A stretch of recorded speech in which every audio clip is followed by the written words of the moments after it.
Hey everybody. So I just wanted to hop on here quick and share a story that happened to me this week that just really showed me how much God is in control of our financial journeys and how much He honors His own promises.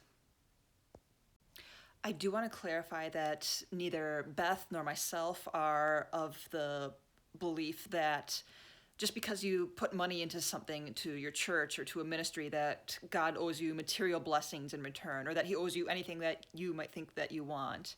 I think we give out of obedience, and I think that God in His goodness chooses to bless that, and that's up to God what that blessing is going to look like. But He's a good Father, and He is only going to give us good things, even if they might not be what we expect.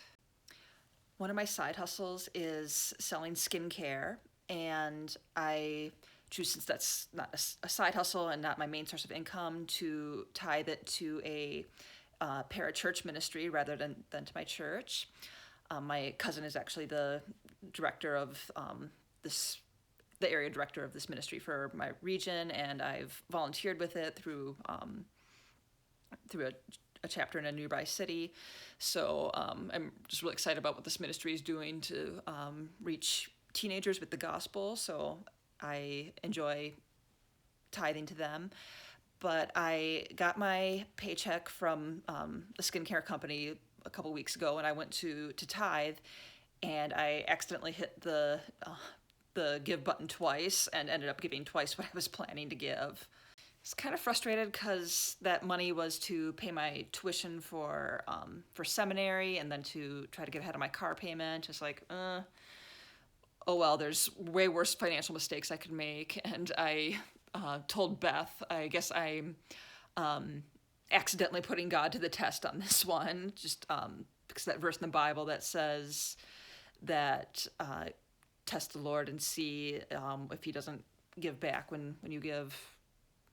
I don't think I'm saying that verse right. I got to check the context on that. But I told Beth, I guess we'll see how God responds to that. And again, God does not owe me anything. He has already sent His Son to die for me and redeemed me in spite of my sin.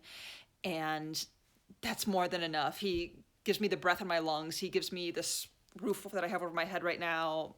He gives me the food that I eat every day.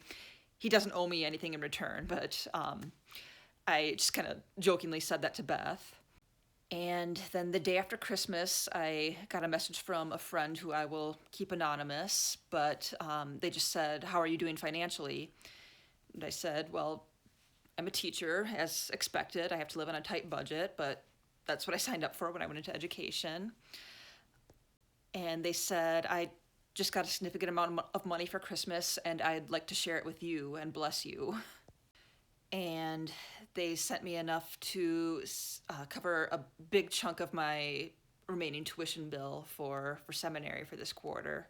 I've been pursuing this seminary degree, not sure what God intends to do with it. I don't think He intends for me to leave teaching in the public schools, but I do believe that there is a ministry that's going to come out of it, and I've just been trying to trust Him for day-to-day provision and for paying my tuition on top of everything else.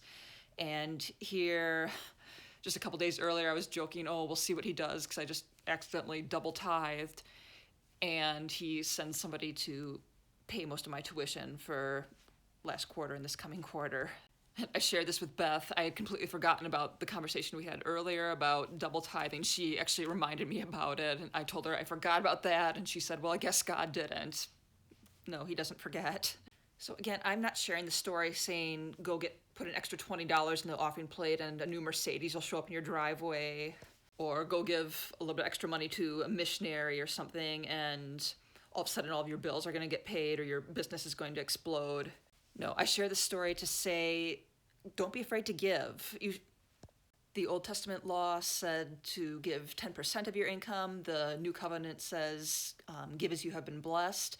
And I generally choose to keep following that 10% guideline. But if God is laying it on your heart to give something, whether it feels more significant than you think you can handle, or if it feels it's 10%, or maybe it's $5, whatever it is that you can afford, don't be afraid to give it. Don't be afraid to trust God and give back what He has already given you. If it is your desire to be faithful with what he has blessed you with, he sees that.